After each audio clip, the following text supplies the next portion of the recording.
আগামী 12 ফেব্রুয়ারি অনুষ্ঠিত হবে ত্রয়োদশ জাতীয় সংসদ নির্বাচন। মনোনয়নপত্র জমা দেওয়ার সময় বাকি আছে আর মাত্র একদিন। অথচ জামায়াতে ইসলামীর সঙ্গে এনসিপির আসন সমঝোতা নিয়ে এখনো কোনো চূড়ান্ত সিদ্ধান্ত হয়নি। পাশাপাশি জামায়াতের আন্দোলন সংগ্রামের সঙ্গে 8 দলের মধ্যেও আসন সমঝোতা চূড়ান্ত হয়নি। তবে জামায়াতের সঙ্গে এনসিপির এবং 8 দলের আসন সমঝোতা চূড়ান্ত পর্যায়ে রয়েছে বলে দায়িত্বশীল সূত্রগুলো নিশ্চিত করেছে। ওদিকে জামায়াতের জোটে এনসিপি সহ এখন দলের সংখ্যা 12টিতে উন্নতি হচ্ছে বলে খবর পাওয়া গেছে। অপর 3টি দল হলো এলডিপির একাংশ, লেবার পার্টি এবং এবি পার্টি। সূত্র জানিয়েছে শরিকদের সহ সর্বমোট 110টি আসন ছাড় দিচ্ছে জামায়াত।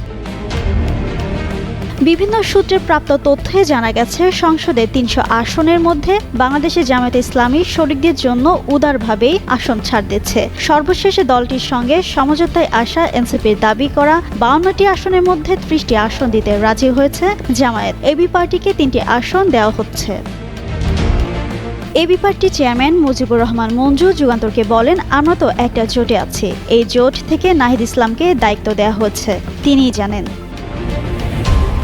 8 দলের মধ্যে সবচেয়ে বেশি দর কষাকষি করেছে ইসলামী আন্দোলন বাংলাদেশ। চরমোনাই পীরের নেতৃত্বাধীন দলটিতে 35টি আসন দেওয়ার কথা 8 দলের বৈঠকে চূড়ান্ত হলেও দলটি এখন তা মানতে রাজি হচ্ছে না। দলটি 120 আসন দাবি করেছে। ইসলামী আন্দোলনের প্রচার সম্পাদক শেখ ফজলুল করিম মারুফ যুগান্তরকে বলেন, ন্যূনতম 50টি আসন ছাড়া হয়তো মীমাংসা হবে না। আমরা আশা করি খুব শিগগিরই বিষয়টি সমাধান হয়ে যাবে।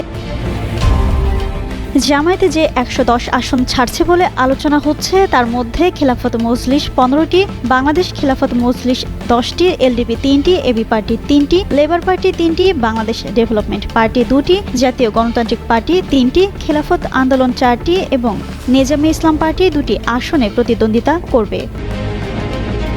সূত্র জানায়, জামায়াত ও এনসিপির শীর্ষ নেতাদের আলোচনায় আসন সমঝোতার বিষয়ে শুক্রবার রাতে বিষয়টি নিষ্পত্তি হয়েছে। চূড়ান্ত সিদ্ধান্ত ও ঘোষণা আজকের মধ্যেই আসতে পারে।